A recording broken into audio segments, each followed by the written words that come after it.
कोई रिग्रेट ज़िंदगी में? शाह जी, रिग्रेट करने का मतलब ये होगा कि मैं अपने लिखारी से इख्तलाफ कर रहा हूँ। मेरी कहानी जिसने लिखी है उसने परफेक्ट लिखी है। मैं किसी चीज़ पे रिग्रेट नहीं कर पाऊंगा, और मैं होता कौन हूँ रिग्रेट करने वाला, या मैं होता कौन हूँ नक्स निकालने वाला कि ये गलत हुआ या ये सही नहीं हुआ। तो मेरे चाहने न चाहने से कुछ नहीं होता। बुनियादी तौर पे हम रिग्रेट करते हैं उस इख्तियार के ऊपर जो इख्तियार उसने हमें भी दे रखा है, उस इख्तियार में जहाँ हमसे गलती होती है। बुनियादी तौर पे तो हम उस रिग्रेट की बात मेरा एक इख्तियार हमें भी तो है ना, बिल्कुल कितना है ये एक अलग बहस है। बिल्कुल, हाँ जी, कुछ तो बिल्कुल वो है, और कुछ उसने इख्तियार भी दिया हुआ है कि यहाँ चलोगे तो ये है, वो इख्तियार दे दिया। उस इख्तियार में कोई रिग्रेट? मैं बहुत मुतमईन हूँ अपनी जिंदगी से, और मैं बड़ा लुत्फ ले रहा हूँ अपनी जिंदगी का। ठीक है। हैप्पीएस्ट मोमेंट आपकी जिंदगी का? जब मुझे ये पता चला था कि मेरी अम्मा मेरी मिसालें देती हैं फैमिली में कि अगर मोहसिन ये कर सकता है तो तुम भी कर सकते हो, तुम उतने लाडले नहीं हो। अगर वो ये सब कर सकता है, और मेरी अम्मा मेरे नाम की तस्बीह करती गई। उनके जाने के बाद हमसाए और घर वाले और रिश्तेदार मुझे बताते थे कि वो तुम्हारी आशिक थी, तुम्हारी माँ नहीं थी सिर्फ। आपकी वालदा के इंतकाल को कितना अर्सा हो गया? 9 बरस बीत गए। तो उस वक्त ये जो जिस पीक पे आप इस वक्त हैं माशाल्लाह, उस वक्त करियर मुज़ाकरात में हम उरूज पे हो गए शायद? जी, मुज़ाकरात चल रहा था, नामालूम अफराद 1 भी आ चुकी थी। पहली इब्तदाई जो बड़ी कामयाबी, तो क्या जज्बात थे आपकी वालदा के? हम लोगों ने एक साथ, अगर मेरी याददाश्त मेरा साथ दे, तो नामालूम अफराद सिनेमा में देखी थी। तो फैसलाबाद में हमने देखी थी। मुझे याद है वो ऐसे ऐसे करके देखती थी, स्क्रीन देखती थी और फिर मुझे देखती थी, and the pride on her face. किस मौके पे आपकी वालदा अल्लाह को प्यारी हुई? उसके बाद ज़िंदगी में किस मौके पे सबसे ज़्यादा माँ आपको, यकीनन 24 घंटे याद रहती हैं, आती हैं, मगर कोई ऐसा मोमेंट जो बहुत ही शिद्दत से याद आई हो कि यार आज माँ होती? अम्मा कुछ फट ऐसे होंगे जिन्हें नहीं पढ़ते, और मैं दुआ करता हूँ कि ये ज़ख्म कभी ना भरे। मैं चाहता हूँ कि ये रिश्ता रहे इसमें से लहू, क्योंकि अगर ये भी भर गया तो मेरे पास कुछ रहेगा नहीं। मैं बहुत ज़्यादा ही मैं बड़ा फैमिली ओरिएंटेड सा आदमी हूँ, और मेरे पास काम ख़त्म होने के बाद घर की तरफ भागने के लिए जो वजूहात हैं उनमें से एक वजह कम हो गई। फिर मेरे मामू, मेरे जो उस्ताद भी थे, वो मेरे दोस्त भी थे, उनका भी इंतकाल हो गया।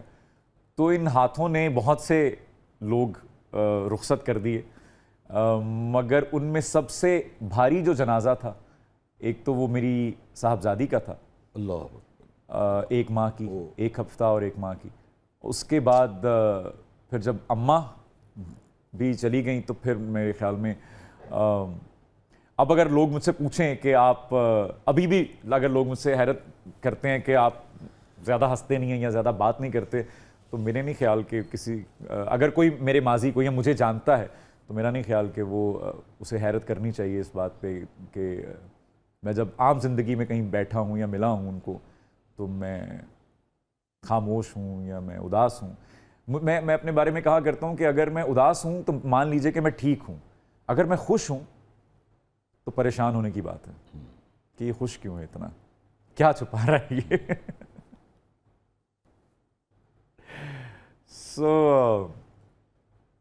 अकलापा इतना ज़्यादा बढ़ता जा रहा है कि अब जो है मुझे लगता है कि बढ़ती उम्र के साथ साथ मैं वापस बच्चा होता जा रहा हूँ।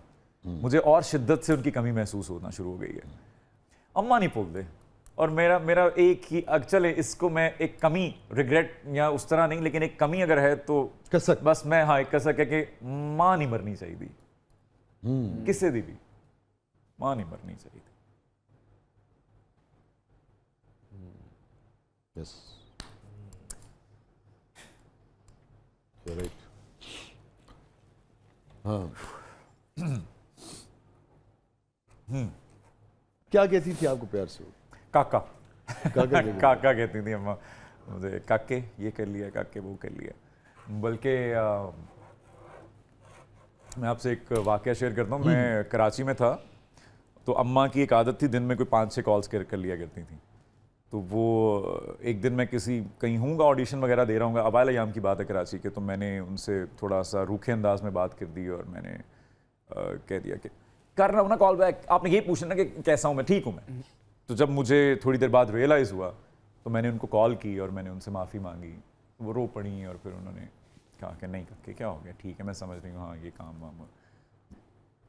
तो उसके बाद जब वो कॉल बंद हुई तो एक गाने की आमद हुई और वो था, और बहुत से लोगों को लगता है कि शायद वो किसी लड़की से मंसूब है, या शायर या सिंगर जो होते हैं वो सिर्फ लड़कियों के लिए लिखते हैं, लेकिन वो गाना था सजना क्यों मेरे नल रुखा रुखा बोल नहीं, वाह वाह। रुखा रुखा बोल नहीं, अखियां ने माणियां नू हंजुआं च रोल नहीं, रुखा रुखा बोल नहीं, रुखा रुखा बोल नहीं। सो ये गाना मेरी अम्मा से मंसूब है। तो बुनियादी तौर पे आपने अपनी वालदा के लिखा और एक तरह से उनका पॉइंट ऑफ व्यू है, उनके इसमें, point of view से उनके था ये, point of view बिल्कुल। से है। सबसे गमगीन लम्हा आपकी ज़िंदगी का? मैं दुबई में था और हम स्टाइल अवार्ड्स की होस्टिंग कर रहा था मैं, और मैं दुबई से जब लौटा तो अम्मा बीमार थी ऑलरेडी, और उसके अगले दिन अम्मा का इंतकाल हुआ। तो ऐसे लगा मुझे जैसे कि वो मेरा इंतज़ार कर रही थी, और एक्चुअली अल्लाह ने वो वक्त ऐसा वो जोड़ा कि अम्मा ने एक्चुअली, मैं ऐसे ही बैठा हुआ था और अम्मा ने बिल्कुल मेरे हाथ में दम तोड़ा। अम्मा ऐसे उस तरफ मुंह था और उनको अटैक हो गया, और वो उन्होंने पलट के एक बार मेरी तरफ देखा। वो आखिरी आई कांटेक्ट है मेरा और मेरी माँ का, बस यही बात। अम्मा ने पलट के मेरी तरफ सिर्फ देखा और उनकी आंखों में वो पैगाम, तो उसके बाद मैं चुप कर गया था। उनकी आंखों में वो था कि नहीं मौसम, अब नहीं, अब बस। Time to go. उसके बाद जो मैं चुप हुआ हूँ, मेरे ख्याल में वो चुप जो है वो अंदर रह गई है। अब कोई बात जो अब आप सोचते हो, या ज़िंदगी में बाज़ों का झिझक होती है, बाज़ों का दूरी होती है वालदा से या किसी भी रिश्ते से, किसी भी शख्स से, आप न कह पाए हों, आपको लगता हो कि यार मैं कहूँ, या वालदा अगर आज हों तो आज ये कहूँ, आप हैं और कैमरा है। अम्मा, आई विश कि मैं आपको ज़्यादा वक्त दे पाता। मैं शायद अपना फ्यूचर बनाने चला गया कराची। मैंने पीछे बहुत सी खुशियाँ, बहुत से गम नहीं आपके साथ गुजारे। मुझे वहाँ होना चाहिए था, मैं ही इकलौता बेटा था आपका। मैं हर बार जाता था फैसलाबाद जब भी, तो मैं आपको पहले से ज़्यादा बूढ़ा हुआ देखता था, आपके चेहरे पे पहले से ज़्यादा झुर्रियाँ देखता था, आपके हाथ कप कपाते देखता था, आपके सर में बढ़ती चांदी देखता था, आपकी खांसी, आपकी बीमारी बढ़ते देखता था। पूरी पूरी रात खांसती थी आप। और जब मैं मुज़ाकरात के लिए लाहौर आ गया तो आपने ज़िद की थी कि आप मेरे साथ बीमारी में लाहौर जाएंगी। और आई स्टिल रिमेंबर एक बार आपने मुझे कहा था कि काके रास्ते से रोटियां लेते हैं ना, मुझसे रोटी नहीं पकेगी आज। मैंने आके रोटी पकाई थी आपके लिए, और आप इतनी खुश थी, और आपने मेरी पिक्चर्स ली थी तब, और I still have that picture. मैं रोटी बना रहा हूँ और आप, एंड आई रिमेंबर वो रोटी इतनी बुरी तरह जल गई थी, बहुत बुरी रोटी थी वो, और आपने इतनी खुश होकर खाई थी। सो मुझे I still remember that time कि आप उस बीमारी में पूरी रात खांसती थी, फिर भी आप मुझसे पहले उठती थी, खाना बनाती थी। और जब मैंने पहली बार अपनी तनख्वाह में से आपके लिए वो हम शॉपिंग पे गए दोनों माँ बेटा लाहौर में पहली बार, और मैंने आपके लिए जूते और कपड़े लिए, और आपने कैसे फ्लॉन्ट किए थे फैसलाबाद जाके। आई स्टिल रिमेंबर, सबको दिखा रहे थे मेरे बेटे ने ये लेके दिया मुझे। सो आई विश कि मैं आपको और वक्त दे सकता। आई विश कि आप अभी होती तो मुझे किसी और रिश्ते की मोहताजी ना होती। I'll see you soon. अल्लाह ताला आपको लंबी ज़िंदगी दे, उन्हें गरीक़ रहमत फरमाए, और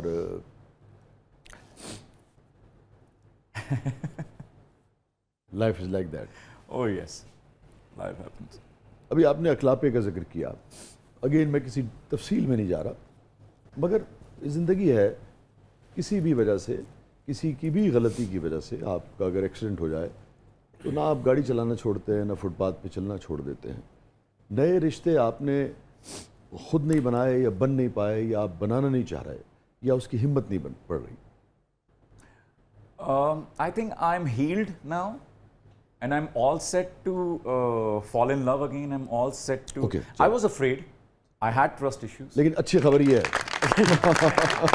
अच्छी खबर ये है कि now I'm healed. अखलापा दूर करने के लिए तैयार तो I'm हूं। healed. I'm ready. By nature, I'm a lover. Basically, I am a lover. I'm a giver. सो मुझे ऐसा लगता है कि इतनी सारी मोहब्बत, इतनी सारी केयर, इतना कुछ जो मेरे अंदर है देने को, वो मनोमट्टी तले चला गया तो वो सब जाया हो जाएगा।